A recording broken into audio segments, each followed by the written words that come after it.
Today, I will show you what I've been doing in my Minecraft world. So, I made a path to the boathouse. I added candle stove fit the vibe.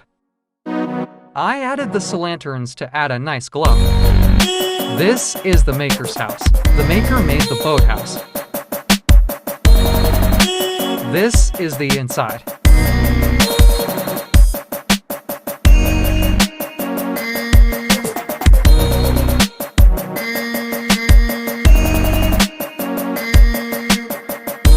I added signs and put glow ink in them. Here they are. I put spruce floors as walkways. This is a look of the outside of the boathouse. Now this is the inside.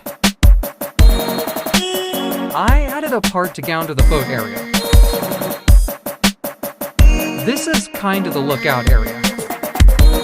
This is the other path. And this is how you are supposed to walk it.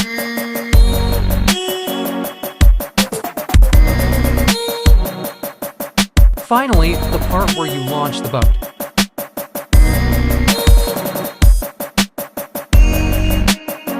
Thanks for watching the tour. If you want to see Alof's secrets, comment below.